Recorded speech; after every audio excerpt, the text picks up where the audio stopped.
Happy Monday, everybody. September 14th, 2020. On this day in history, take it away, sir. Hello, sir. On this day in history, September 14th, 1814, Mr. Francis Scott Key pens a poem which would later be set to an old English drinking song, believe it or not, to become the national anthem of America.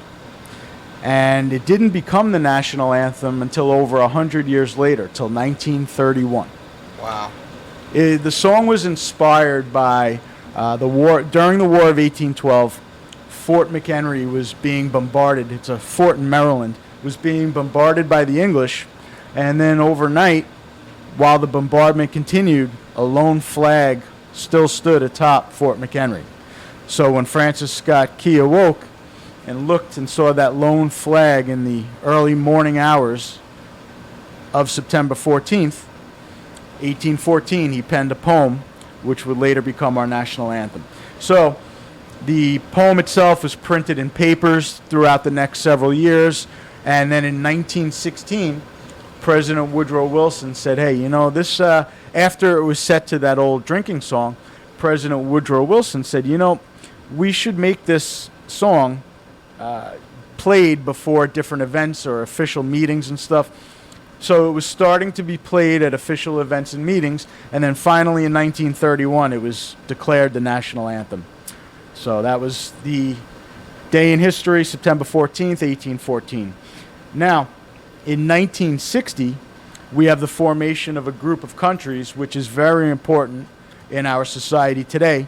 And 1960, the countries of Iraq, Iran, Kuwait, Saudi Arabia, and Venezuela formed OPEC, which is the Organization of Petroleum Exporting Countries. Basically, the countries that sell oil across the world. So, today's members, the countries that export oil that are members of OPEC today, are Algeria, Angola, Equatorial Guinea, Gabon, Iran, Iraq, Kuwait, Libya, Nigeria, Republic of Congo, Saudi Arabia, United Arab Emirates, and Venezuela. Now, what I found interesting, though, is when you look at the top 5 oil-producing nations in the world, it's none of those. Well, the number 1 is not any of those. It's the United States. So the United States, Saudi Arabia at number 2, Russia at 3, Canada at 4, China at 5. So the reason the United States is not a member of OPEC is we don't export a certain percentage of our oil. We produce it and we use it in this country. And the reason Russia is not a member is they don't play nicely in the sandbox. They don't like to adhere to the regulations of OPEC. If Saudi Arabia is the de facto leader of OPEC, and if they make some sort of regulation, Russia doesn't like to adhere to it. They kind of want to regulate the oil on their own, so they're not a member. But at any rate, that is OPEC. So, and Amy Winehouse was born on this day in history, and they try to make her go to rehab. Yeah, sad. So rest in peace. But it was on this day in history. I don't remember the year, but she was born September 14th. Rest in peace. Yes, rest in peace. So any stories, anything catch your eye over this weekend, 100%. sir? What do you got? So I've actually for the past week or so been really trying to actually just get out of media. Yeah, sometimes it's nice to refresh yourself. Yeah, and just, otherwise it's just I second that. And the story out of Compton with the 2 police officers. Straight out of Compton. Yeah. They were sitting in their, I mean, I don't even have to describe it. I think everyone has at this point seen it. But now this was the man and the woman officers or sheriffs deputies that were in the car? Yep. They were sitting in their car, totally just minding their business, and this guy just ran up and pop, shots in the car. And what's sick is there's people on the block with their cell phones laughing at them as they're trying to call for that's funny. But when somebody gets choked out or somebody gets, it's not fun. Yeah. I mean, and then obviously they block the hospital and they're all chanting, "We hope they die," and it's I gotta be honest. They're like, chanting what? We hope they die. We hope they die. Oh, and isn't this somebody that the woman deputy had children or whatever? And, yeah, young children. Oh, I get it. So somebody that is a contributing member of society, a parent, somebody who actually tries to make the world a better place, it's okay to chant, they hope they die. Yep. But some, pieces of trash are idolized as icons. And, I don't like the violence on either side. Exactly. And I agree. I gotta say though, what happened there is like a cat of a different color. I agree. It's just like I agree. that is like disgusting. That's terrorism. Disgusting. Well, BLM is a terrorist organization. They should be branded as what they are, a domestic terrorist organization, and they should be squashed. Bottom line. It's just savage. And then Well, when you see the video footage, yeah. It's like some people argue, well, cell phones and body cams, this and that. Like, we need that. Yeah. Because if there wasn't that footage of what happened, the story could be manipulated in so many ways, but it's very clear. Right. This guy ran up, ambushed them, blasted, and then ran off. And he's still at large. Okay, well, now, for all these media knuckleheads and moronic athletes that have sat out and have protested, this is a woman that had a child. This child has to hear people chanting at a hospital that they hope that their mother dies. So when you asinine athletes sit out your games, or LeBron James acting like you think you're some sort of politician, and you have these views that are everybody should follow along with your views and everything. Why don't you come out against something like this? And basically, two wrongs don't make a right. And all that's happening is, when somebody does something stupid like this, if I'm a cop or I'm a sheriff or I'm a deputy or whatever, I'm gonna have my hand on that gun at all times. Yeah. And I'm gonna shoot quicker than I shot in the past. Yeah. So they're human. What do you expect from police officers at this point? When the more that you do, the more you guys continue to incite and egg on this and violence. egg on and ambush people in broad daylight. What do you expect? Do you think that police violence or police abuse is going to go down, or do you think it's going to increase? Well, what's going to happen is the police are going to militarize even further. I don't think that this narrative of like defunding is going to happen. I think what's going to happen is law and order will always prevail because there's so many people who don't It has want to this. prevail in modern society. You Right. won't have modern society without law and order. So, so kiss the there's country goodbye if you do away with police. Right. And so I'm so tired of these ultra liberal morons that come out and think that these types of things are heroic, or like, you pieces of trash. And anybody that backs this guy is a piece of trash. Well, Trump put out a tweet, and he said, it's kind of funny to say that, but he said multiple government agencies are looking for this guy. He will be found. Good. And they're going to put him on a fast track for capital punishment. Good. He will be executed. Adios. And Adios. I think it should be public. I know that it would won't be be. phenomenal. I know it won't Yeah. be, but that guy, they should set an example with that piece I'm of garbage. so tired. Like, I don't care if it was a cop he shot, Yeah. a 7-Eleven clerk, Yeah. whatever. What he did was the most cowardly. I'm so tired of it. It's I ridiculous. really am. What's I going to really am. happen when the other side, like us, wakes up and decides to address this ourselves? I think that the other side is, at this point, is very close to being. I do too. Because I do too. to think about these things, like you brought up a point about kind of sitting back a little bit and not, there are times I just completely shut things off. But in the words of Michael Corleone, just when I'm out, Yeah, they pull bring me right back. back in. Yeah. I can't get away Yeah. from this crap. Well, that's the problem. And you know what it is? There have been terrible crimes. There have been things throughout history. In fact, I know a lot of people find it hard to believe, but when you compare it to many points in history in the past, this is a relatively calm time in the world. Yes. And but now that we have the accessibility to information at such a quick rate, we have the availability of cameras basically everywhere at this point. It's these disgusting acts are just put out for people to see, and it gets to a point where, I mean, this is gonna all erupt at some point if it doesn't get stopped. Some people think the election could go both ways. It could quell it, or it could explode to an even further degree. And at this point, I mean, what's the answer to things like this? Well, what is gonna? How much do you guys that are protesting and not the peaceful? I don't even know if there's how many peaceful protesters. What the percentage is at this point? Because every time I watch a protest, I see everything on fire. first of all, there's people on the Washington Bridge. They're stopping people from going to work, doing what they got to do to protest. Like, how much? Dominic was telling me over the weekend he was in Jersey trying to come back to New Yeah. York, and they had the whole bridge shut. Yeah. How does the government allow that? I don't know. Isn't that like a constitutional infringement don't that know. you can't block like highways? I think that they started to clear them out because I saw there was, I think, look, whatever I see it when it's online, I try to do more research, and if I see a story, I try to take both, take news from one side and then take it from the other side and compare it. But I think everybody sees the same thing. So True.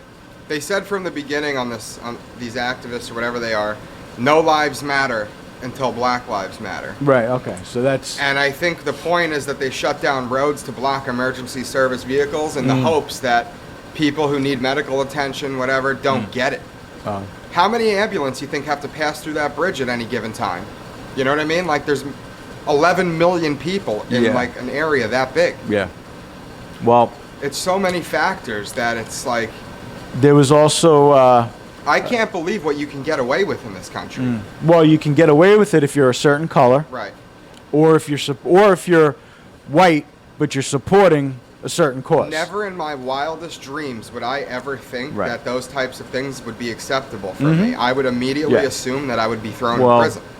And I see it on the news now every single Again, day. like I said, it's not accepted or allowed because you see plenty of people when they open up a restaurant or people who are at parties and stuff where, different Right. things that were going on, they would be shut down, they would be arrested. Stripped they would of be, their licenses. Correct. But if you're protesting this terrorist organization, because Spitting in police and people's faces. and again, look, I'm not on here saying police are all awesome and great. They are not. Not all of them are. And there are a certain percentage of them that needed to be rooted out. So I'm not some neocon up here saying police, police, police. But there are a lot of good cops, a great majority of cops that are just there to support their families, trying to do their job the right way. And a lot of them go the extra mile to help people in the community, to try to answer the calls as best they can. When a crime goes on, they put their lives on the line. I know it's part of the job, but at the end of the day, there's no job that's worth your life. And they do this. And the treatment that they're receiving, and it's not all people that are doing it, but these maggot, disgusting little animals that are doing it should be wiped off the face of the earth. They're animals. And I'm just tired of it. There was some girl, in a cop's face this weekend, just don't look at me. Despicable. You're setting race relations back 100 years. Somebody like me, I know there are good black people, plenty of them. And I know that there always will be. And I have no problem with black people. But it's for the people that are, you still have, look, at the end of the day, no matter what you do, there are still going to be nut jobs on both sides. There's going to be black people that hate white people. And there's still going to be white people that hate black people. They are the minority. So you got to get that through your head. Most white people have no problems with blacks. So for me, I don't have any more problem with black people when I watch somebody like her. The problem is those people that are on the edge there, you're going to push them to hating black people. And then the people that are already on the edge that maybe want to just go spray and shooting a bunch of blacks on the street, you're going to push them to do it with your acts. Or vice versa. Right, or vice versa. Right. So you're not doing anything. You doing these protests where you're acting like complete filthy trash bags, hood rats on the street. You're not doing anything to improve race relations. I know you think you are. I know you think you're doing something valiant or some great cause. And Malcolm X said, the liberal white man is no friend of the black. So you better understand that. All these white people that are out there supporting you, they are not your friends. They just think you're too stupid to do it on your own. Yeah. So that's a damn straight, man. And that came from Malcolm X. So well, history's being erased. And the schools are to blame. Yep. Parents are to blame. Yep. There's just a tremendous existential problem in this country where there's I can't even put my finger on it, and it's like I'm not a conservative either. Mm-hmm. I just know right from wrong, and what's going on is wrong. And what blows me away is this weekend, this bozo that I know on Instagram, who I went to high school with, you know how they are, still talking about this like a case from 2, 3, 4 years ago. At the same day that these cops were shot. Yeah. Not a word of sympathy for them. No. Eat shit. Yeah. I'm so tired of it, man. And it's a matter of time until the police aren't going to tolerate it. I don't blame them. I don't blame them either. I don't blame them. If I was on the streets with a bunch of cops, I'd be like, let's get these. I don't blame them. And you hit on it. It's education is a major issue. But when you have China donating $1 billion to Harvard, right? Now you're seeing why. In fact, the country of Qatar was punishing. They tried to basically slap Texas A&M on the hand the last couple of weeks because they were teaching things that the country of Qatar did not think were proper to teach. And this is Texas A&M. Right. So when they're accepting these tremendous grants and donations from countries who, in some cases, do not have the same political views as America, you get some major issues. And the schools, to me, are ground zero for the issues in this country. Well, I saw something pretty interesting. I think there's something brewing in the South China Sea, possibly. Mm-hmm. The rhetoric is kind of stepping up now between the U.S. and China. I mean, it was high already. Let's pray that nothing goes on there because, I know, but it's not a far-out thought. No, it's not. It's really becoming a thing. I mean, you have diplomats being expelled. You have visas being revoked. You have a lot of things are happening. Sure. And then there's Taiwan right in the mix. And I don't think tensions between the U.S. and China have ever been higher. And so I think, if anything, there's going to be a skirmish over there. Yeah. And I think that would probably help unite this country. Certainly not since Mao is in charge. Right. Well, that would be on, the... That's a worst-case scenario, but I really think it's coming. That's what I'm saying. Let's just, I would monitor that before I go too far into that, because that is... you talk about having an issue. Did you see what the defense minister of China said? No, I haven't kept up with that yet. I kind of, like I said, I try to wait because these things, there's always these tensions between these countries. There's always, it's never not been issues between them, and it ramps up and then it goes down. I mean, if it continues to ramp up, I'll really start to look into it. What would be the point for you where you would say, Because I think I'm at that point. Like I said, I've seen many points, especially during the Cold War when things ramp up and they go down. I'd have to just like the new see how long it continues for, see if there's any sort. Really, for me, I would wait till the election, and then I would kind of, the things that we have no idea of go on in order to create chaos before an election, to create issues. So I just, after the election, when the dust settles, then I would take a look at everything and really see where everything's at. Otherwise, you could drive yourself insane, But it's good that you look into it, though. It is I mean, it was just like something that I saw pop up from the New York Times. I don't know, and it was pretty serious language coming from the Chinese government. Such as America is the destroyer of the peace. Yeah, that's what I mean. This has been true. It's all pish posh. Yeah, but I get it. I wonder. You're also younger than I am, so for somebody like you, I remember when I got to a certain age, especially like my mid-20s, late 20s, I really started to look at all these things that went on in the world from a different point of view than I did when I was younger. And you start to see, though, that these events in history and these things that go on, they really are cyclical. Right. And they ramp Just up happen and and they go down, and they ramp up and they go down. Except World War II. Look, that's the thing. That's the worst case scenario, is when it ramps up and it doesn't stop.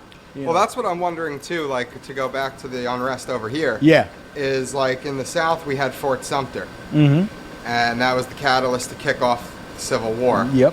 And it's like I've noticed so many different things happen this year, and I'm like wondering. I wonder if there's going to be one. That's usually the way it is. There's some sort of powder keg that goes, and right, something blows, and it's like I wonder what it would be, because jeez, there's like more than enough opportunities for like most people are so comfortable that like nobody really nobody wants to go fight. That's the problem, is it's weird because you can watch things online, and online is like this. In this day and age, most people really get a lot of their information as far as what's going on in the world from the web and things like that. But what I find interesting is you'll watch some shows and it's the end of the world and they have these gloom and doom theories, and then you go to somebody else and it's like they're doing aerobics and smiling and the world is great. So I have breaking news. Yeah. Trump says he wants a 4-hour debate moderated by Joe Rogan. U.S. President Donald Trump indicated he's open to an election debate between him and Democratic presidential nominee Joe Biden, moderated by Joe Rogan. Now, do you know why he wants it moderated by Rogan? I don't. Because he wants a fair. Yeah. He doesn't want somebody that's going to be construed as being ultra conservative.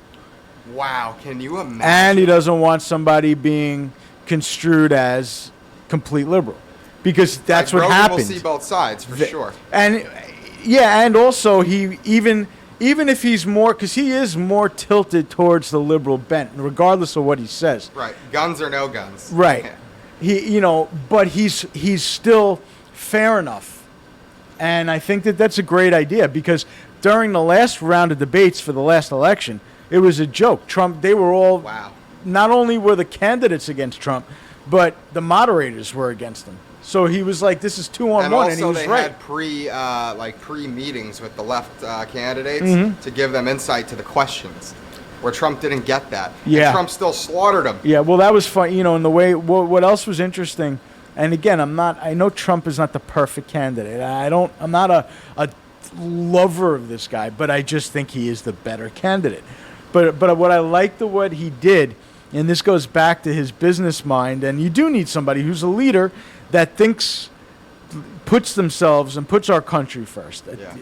And he said, instead of saying, man, this is like a 2-on-1 fight, he said, this is 1-on-2. He still puts himself ahead of the two. I just had my mind blown. Yeah, I think that would be. We'll see. I feel like Rogan's the type of crazy dude who would say yes to that. Well, too. why? I don't think it would be crazy to say yes to that. I think that would be an sure, honor. Why not? Yeah. Why not? But I think that's why he did it, because I think Trump also recognizes that in this day and age, people watch the internet. Right. People don't watch and most people on both sides know that the news they're being fed from. And I mean, what a shot to the mainstream media that is. I mean, they're already dying. Yeah. The newspapers are dying out. Joe Rogan might become president in the future. You never know. I don't think he will. I don't think he will. Because I don't think he wants to. No, I know. I'm really only kidding. I'm just saying. Yeah.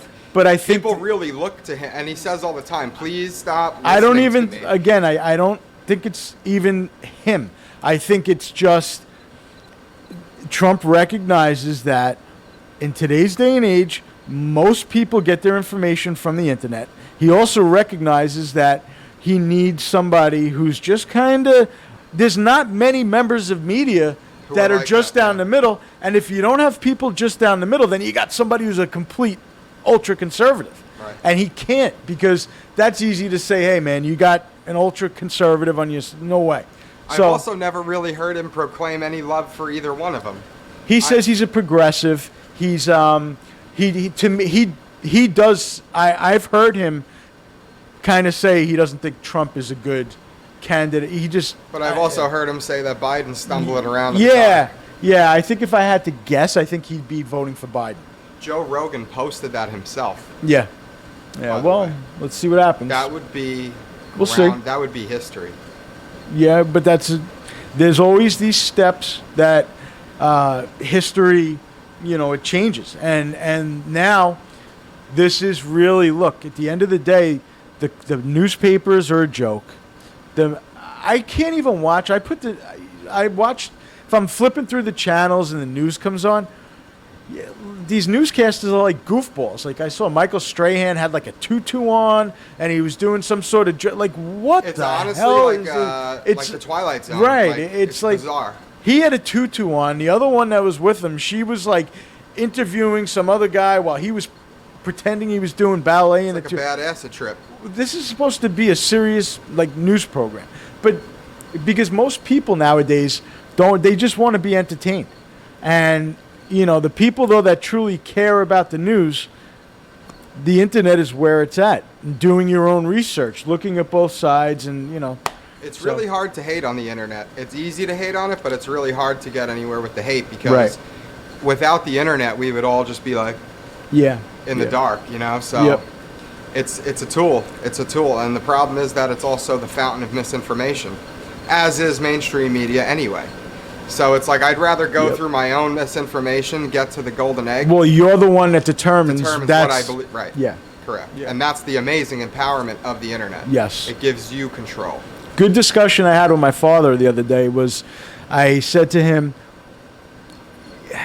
he's a real proponent on thinking that he thinks that people were probably smarter in the past than they are today, and we were just debating, not even that he thinks they're smarter, he's just trying to figure out if people are, we both we're trying to figure if people are smarter today, or were they, because of all the information available. He said, I wanted to know something, I went to the library, I did my own research, I found everything. Same thing, just... Yeah, but I said, I just wonder, though, if the amount of information you can get was the same, because it seems like today for every topic you got 50,000 different sources. Yeah. So, and also to have it right there in the palm of your hand, it's so quick that you can get information. I think it depends on the circumstance of which you're talking about. Mm-hmm. Like obviously science is further along, things like that. Right. So it's like it's tough to say. Yep. But the average person, I think, is becoming like a KFC chicken, like this like robot that has no face, no soul, just fed and given iPhones and whatever else, and just kept to be happy and fat and shut up. Fast twitch muscles to find out information. I think it's like it comes at you so fast that you're, That's whereas in the past, but that's where I think people are maybe a little smarter. They're able to kind of wade their way through it, whereas in the past, they're probably able to exude more critical thinking skills. And that's kind of where we left off the discussion. We never really went past that. Yeah, me and my friends were talking about this down at the farm the other day. Yeah. And it's, we were wondering, we just like the 70s, so we always just revert back to that time period. Yeah. And, people probably weren't, I know you were saying earlier before the cast, people were talking about the Vietnam War, and there was some other, bones of contention back then. Sure. But I really think people were just calm down back then. Nowadays, everyone is frantic. You go into 7-Eleven, people are frantic. Especially if it's rush hour and stuff. Yeah. Everything you do, everyone's just Argh! And it's crazy, and the COVID did not doesn't help with everybody with masks and everything. Yeah, everyone's it's a state of emergency all the time. I agree. It's ridiculous. Now the other question I have too is, what is the truth with this COVID? At one point, they were saying, 153,000 people dead from COVID. Now they're reporting like 10,000 people dead from COVID. I didn't know that. Yeah, so they said when they actually look at the people who died from COVID, it appears that it's around 10,000. Now, about a month or two, I looked. It was going into the two. It was Right. See that? Don't even get me started. So that's another thing where doesn't anybody report about that? What's the deal with that? Well, yeah. So, I mean, but that's just what I mean as far as this information. Just because there's more information available doesn't mean it's accurate. Right. There's also a lot more hucksters out there. What and I people found putting interesting stuff on is that that's in the bull. beginning of it is that China had hundreds of thousands of bots with Twitter accounts, like robotically controlled, and they were sending out these panic videos from Europe. Yes. And they were infiltrating our systems here. And I remember, like, I saw a video of like 100 tanks or like 1,000 tanks on a train. Yeah. And it was like, this is on the LIE. Yeah. Yes. And I'm like, what? Yeah. Like, what a thing to go around on March 16th. I remember getting something like that. I was like, no way. There's down the expressway. Me and the owner of the catering hall went to Dick's to buy ammo. There's no ammo. Yep. I mean, that's a cliche because everybody knows all the ammo was bought up. But, like, it was scary. The the guys that worked at the gun counter were, like, sweating. They were like, there was no ammos, dumbbells, or toilet paper anywhere. the toilet paper one is like ridiculous. We were laughing. Now I that. just see this pyramids of toilet paper in every store. It's like what was sick. It was like the Soviet era of like toilet paper. Like one roll put press. Yes. Holy shit! Literally. Yeah. Well, the kid I remember. These old women though. Like, I know. Like that. I have such a problem with American style consumerism. As much as I love capitalism, the bad byproduct. It's hyper consumerism. Yes. And it's like very visible with things like the toilet paper. Yeah. All for me. Me. Yeah. I hate that. Yeah. And I wish that there was like a way we could improve capitalism so that humans are a very imperfect creature. Yes. And that's the problem. That's why people looking for utopia will never find it. It will never exist. I have a very interesting theory about utopia if you're interested in hearing it.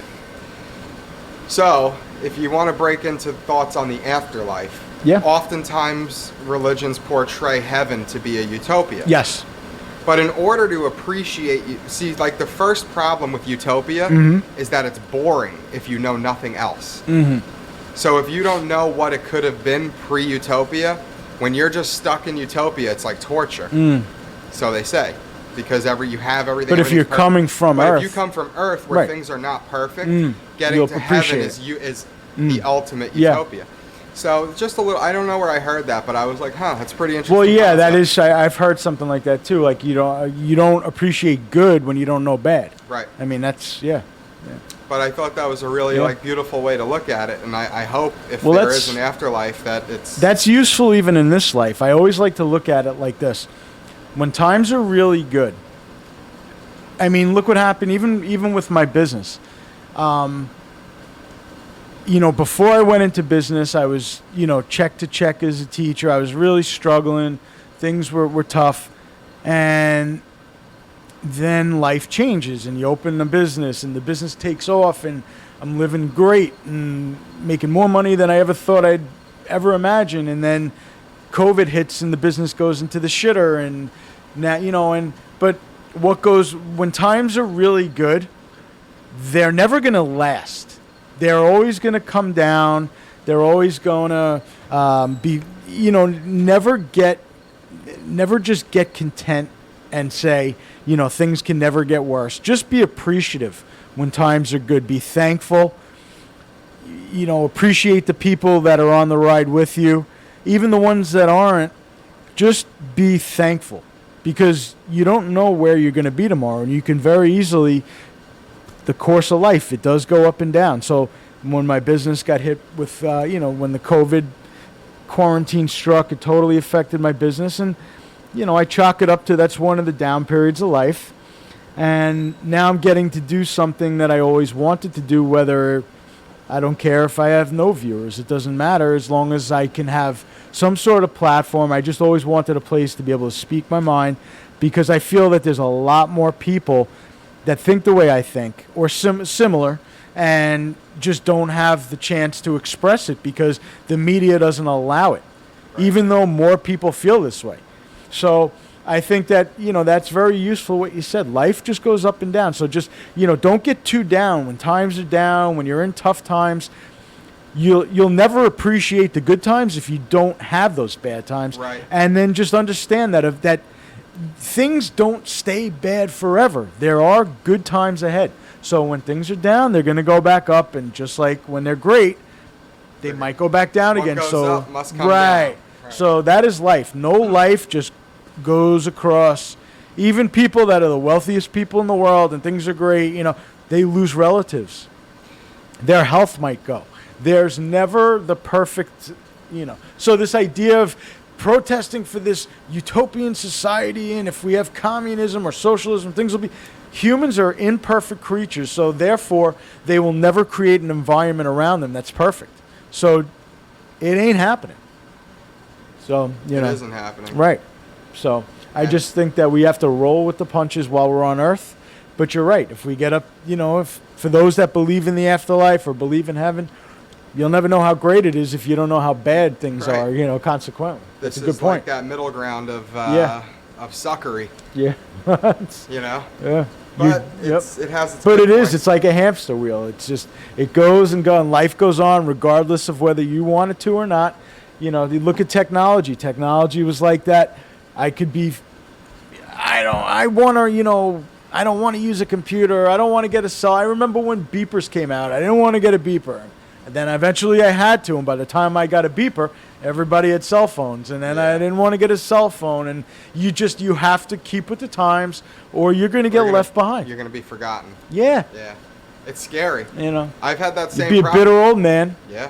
Or It makes woman. you bitter. It really does make you bitter Sure. if you don't involve yourself in what's Yeah, happening. you it's have happened to. to me. You have to. At 27 years old, I went through this phase where I was like, I had no social media accounts, nothing. Sure. It's a tough way to live, and I Yeah. respect people who can do it.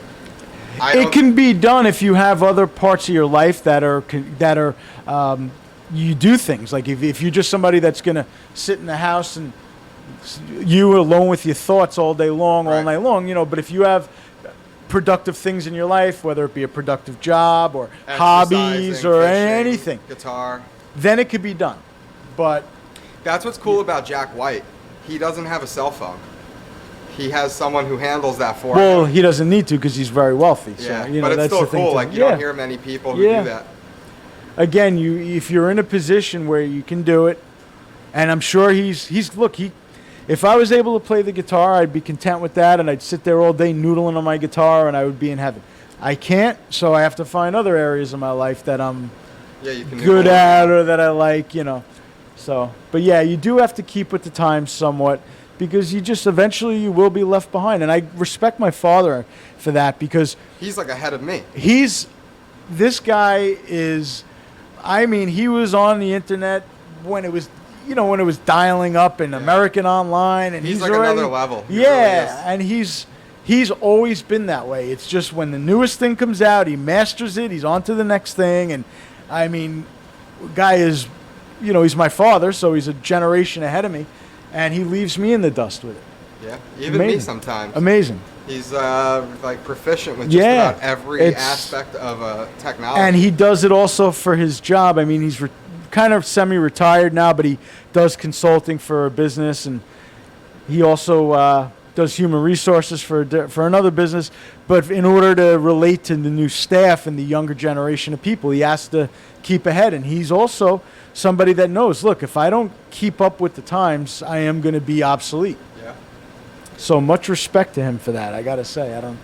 It was interesting when I witnessed Grandpa and Mom's side with his car business.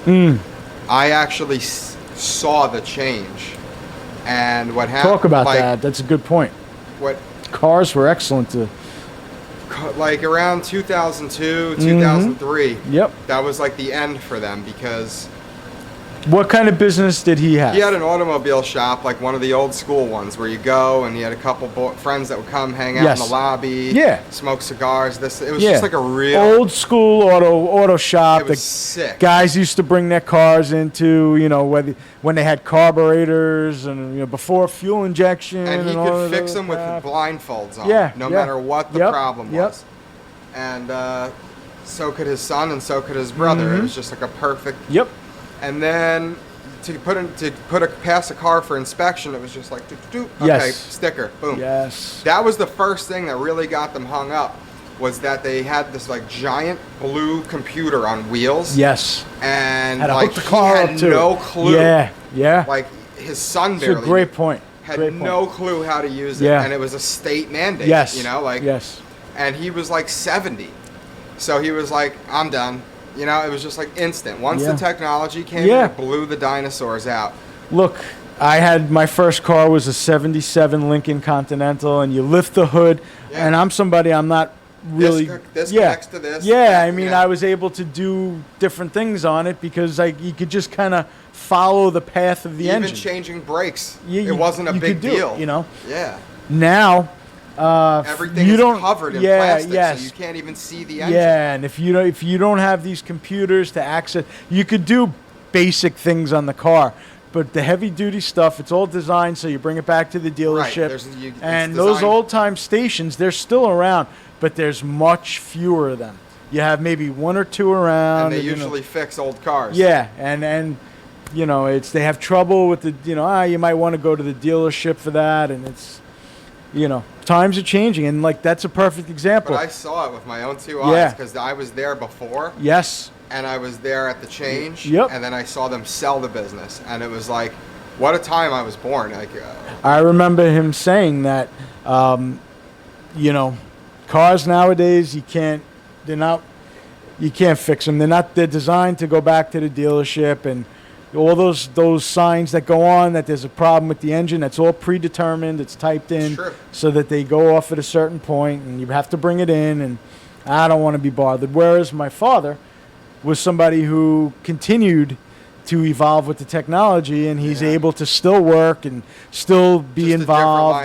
Different line of business. Hands versus blue collar versus white collar. Good point. And unfortunately, that's only going to happen further, where people who have jobs now where you're, even any type of human job is going to eventually be able to be replaced by machines. There's going to be very few jobs. They have robotic arms now that have spatulas attached to them. And at burger joints on the West Coast, they're already starting to use them, where like these robotic arms can do the basic rudimentary cooking tasks. Chop onions, this, that, the other. Flip burgers, assemble them. That's part of the reason Andrew Yang wanted the universal basic income. Right. Because so many people. Jobs are going to be gone. It's like the zeitgeist. Did you ever see that? Well, I know. I never saw it. I know it's zeitgeist. It's kind of like that, I think. But that's a good point, though, is that eventually, yes, you can look at the car industry and say, oh, it's a shame and this and that, but it's going to come to all industries eventually. Robots and robotic parts are going to replace humans. Artificial intelligence. I mean, don't think that if you're somebody young in your field, don't think that you're not going to ever have to deal with this, because this is coming to us all. And that was why when I listened to Andrew Yang, he had I didn't agree with everything he said, but he had a good argument for the universal basic income. He sure did. Is that, look, families need a certain amount of money to pay the basic bills like food, shelter, clothing, everything else they can scrounge for themselves and they can try to earn. But if we cover these basic things through a universal basic income, it would sure take care of a lot of problems. Then when these replacement parts and robots come in, and the people that are affected by it can get by. So I mean, and that's another thing. It's coming. It's coming. So maternity, there's so many things that have to be reevaluated in this new age. Maternity leave for new mothers. Things like that. This country is not. Well, what about it? What about maternity leave? Not every position offers it. It's not a universal. I thought now that you have to offer maternity leave. What if you're a dishwasher? I mean, I don't know. I don't know what. That's a good Like, point. I mean, they don't it's offer any. nothing. What happens in Europe? Nothing. Okay, so if a get woman has a nothing. baby, Good luck, lady. wow. And like I've had to actually deal with that. And these people are oftentimes the poorest. Yeah, wow. And it's one thing when like you're like separated from it and you're in the office upstairs. Yeah. But when you're the guy who has to be like, sorry lady, you're pregnant, I can't have you heavy lifting here. Yeah. It's like, God. And then you just say good luck and you're out to Then the it goes a step further where should fathers be able to take time off to be home with their kids I don't too? see why that this is the thing that's like so difficult for me is like I understand where these aren't rights granted from God, which is what our amendments are. These are God-given rights that we're born with. But the future is going to dictate the future. Yeah, where everybody ends up and jobs, and it is true. I mean, it does. We're not in control of that. No. Technology is in control of that. Technologies and science is the boss. Yeah. And I think the good part is that it will be probably user friendly. Whatever it is that comes out, whatever Elon Musk decides, it's going to be made to make life a bit more comfortable, hopefully. Well, those are the people that can program these things, and the jobs are going to be, the job force shifts. That's another thing, like the dishwashing community. That's a huge job market. Look, the lower level people, and I don't mean lower level as far as the types of people. I just mean lower incomes, things like that. Those people always get the shaft. I'm tired of that. It's sad. I'm tired of that because it's like, not only do they get the shaft, but they literally get the worst part of that shaft. Yeah, I know. And it's not right. We're supposed to. I know, but we're supposed to protect the people that can. See, it's not like they don't want to achieve. I know, but see, that's the thing. I'm not a straight hardcore Republican because I can identify those things that I do think I do see the liberal point of view on those things, and I agree with them. Sure. But I just think that you just brought up though where the people that want to achieve should receive the help and the knowledge necessary to keep them producing and active and growing. The schmucks that just want to continue to eat off of the government and more government oversight so I could stay home long, those are the people that don't deserve it. Right. So, but it's hard you can't sift through it all. There's just so many people, but come up with one solution the problem. That works. That's the problem, and that's very hard. That's very hard to do. Because again, humans are imperfect. Really had that. I mean, I'm sure he didn't create. Well, there wasn't enough members of the Yang Gang that's what he called his. At that time. But something now since COVID. What he said is now actually happening. Yes. So it's like whoa. Yes. To see it. Yeah. It's like who would have known? Well, that's when you have a young, bright mind running for president versus a old guy like a Biden who's a lifetime politician, or an old guy like Trump. Yeah, that doesn't come up with these new ideas because they're still thinking of the 70s and the 80s and the golden era. I'll tell you, these changes that have occurred make me also see the necessity of possibly bringing really, fresh blood into our government. It's going to have to happen. I think, though, we're also at the, those old folks are almost at that point where they're too old now. Well, I was at the beginning of that when for instance, all the teachers that came into my district that I had as a kid, when I got into the district as a teacher, they were all at the end of their ropes. They were retiring, and before you knew it, when I first came back, there was a few, and then it was like boom, they were all gone. Yeah, and the whole school changed. That kind of has to happen. So the government do we really need a Nancy Pelosi being the Speaker of the House at this point? I don't know. I mean, what new bright ideas does she have to better our country? Zero. I've not heard one. Zero. Whereas a guy like an Andrew Yang, and I'm not up here, The thing is with Yang is that what he, totally different from Sanders, totally different from... That's what I mean. What he said... Right. it just smacked us right in our teeth. These are the types of so. people that you need in government, though, because look, universal basic income is an old idea. It's not new, but it's just, it could be practical. It's just that now it's becoming more and more apparent that this is something that, hey, maybe there is something to this, because this whole technology is only going to come faster and faster. That's a fact. So, that's a fact. Yeah. And what I love about I could talk about Elon Musk every day. Yeah, and I know, like, for some people, he's so controversial, and I don't get it. I don't understand it. I don't get it. But some people think Great American. I mean, he's not a South African, but he's an American by de facto. Yeah, he's in America. You're an American if you're here and you're a citizen. That's the bottom line. Mm-hmm. And some people look at him as though he is an antichrist. Yeah, I know. And it's on the left and the right. Because anybody who achieves anything is panned. It's bizarre. Yeah. So, well, that's the loser mentality. It is. But it's on both sides. Yeah. Like, there's losers everywhere. And I can't understand why someone would look at him and be afraid of what he's doing. If anything could better the world. I don't know many Republicans that look at him as a loser. No, I'm saying that people who dislike him are the losers. Oh, yeah. Like, if sure, but that's some the people loser think mentality. He's like on the left, some people think he's like this giant, like a robber baron. Robber baron Yeah. who's like monopolizing technology, which it was not great. Come up with better ideas then. It was great. One of the politicians said, you're a modern day robber baron because of this, and he said, you're a modern day moron. That's what his response was. Yeah, that was his response. God, yeah. I love him, man. Yeah. Oh my God. That was his response. He goes, "You sir are a modern day moron." That's crazy. Yeah. When he speaks, Yep. he thinks before he speaks. Well, that's what it is. That's why they say, "Oh, he's like a robot." No, he just he's thoughtful. speaks before he thinks. Yeah, he thinks before he speaks. Yep. He's a very thoughtful guy. Yes, he is. And he's also afraid.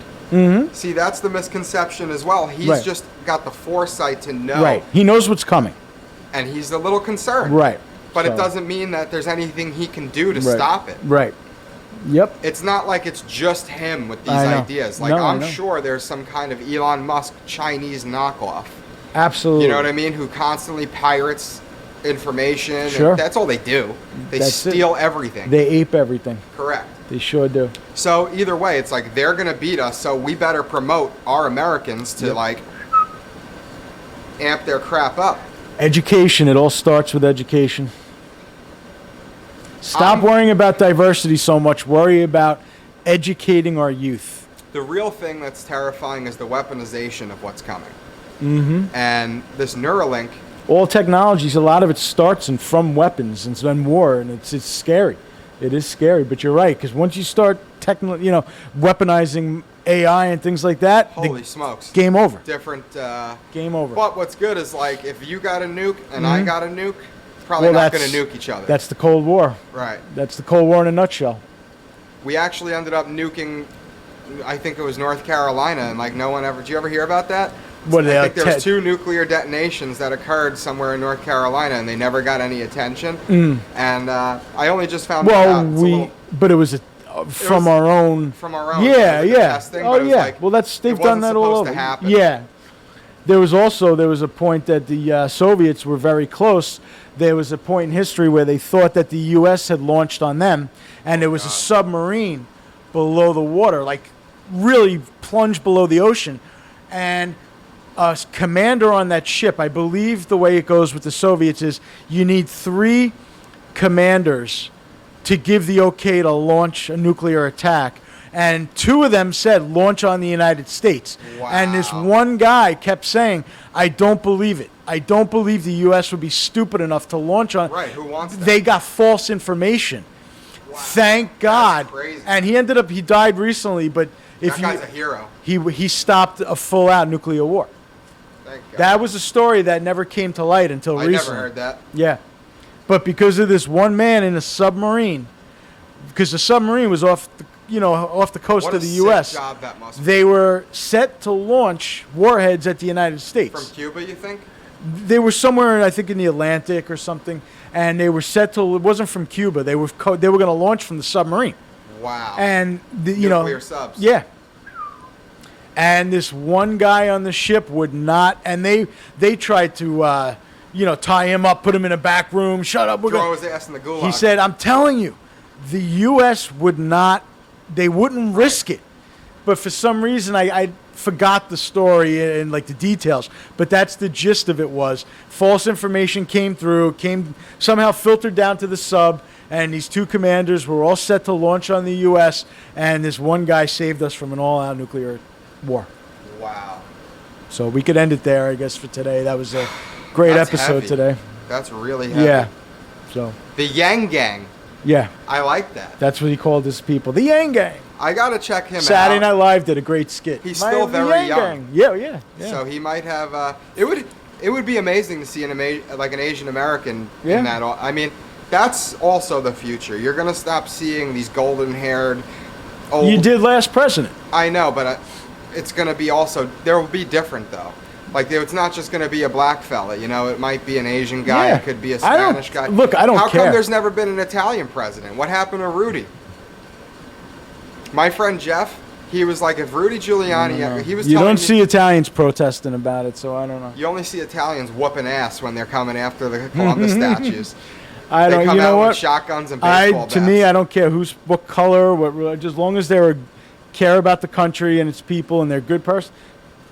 Have at it. Did you ever hear Rogan do Pelosi's voice? Yeah, it's fun. Oh my God. Yeah. Well, anyway, thank you everyone for joining us today. Monday, September 14th. I have to do a quick shout out, by the way. Just give me one second. I gotta grab something. All right. This is gonna be a shout out. I haven't heard of a shout out in a long time. All right. What do we got? This is Oh, we're hawking products now. What do we got? This is Chef Paul's. Oh, nice. Let me take a look at it. Oh, yeah. Chef. I'll hold it up. Let me model the Chef Paul's. Chef Paulie G's barbecue sauce. Paulie sent G's. that to me. Paulie G's barbecue sauce. This is the gentleman that you interviewed, right? Yes, sir. Great guy. He's a really nice guy. It's really good. Awesome. It's a thin sauce. Barbecue sauces can oftentimes be very it smells good. Yeah. thick and taste like synthetic smoke, and this is not that. This is beautiful. I love the entrepreneurial.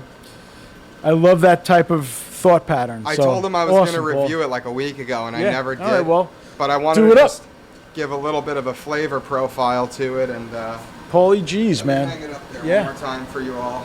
See the nice treble that they put in for the labeling. Paulie G's. Sounds like it would be a good tomato sauce too, if you could make a tomato sauce. Paulie G's, right. Well, he's originally from Brooklyn, this guy.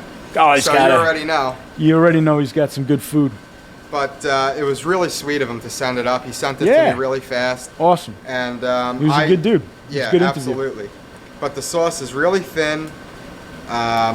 It's perfect as a rib sauce, as a chicken wing sauce. Nice. Even French fries. I like dumping a little bit on potatoes. So honestly, it's very versatile. It has a nice apple-y, tomatoey, molassesy kind of twang going to it. But either way, it's really beautiful. It's a great sauce. It comes in the original recipe and my actual favorite, the spicy recipe. I always love the spicy. I like hot food too. So I wish you the best of luck with that, Paulie, and it looks delish. Yeah, and also smells great too. Anyone has any questions, wants to get their hands on some of this barbecue sauce, drop a comment in the box. We can email, and I will set you up with the man, the myth, and the legend, Chef Paul himself.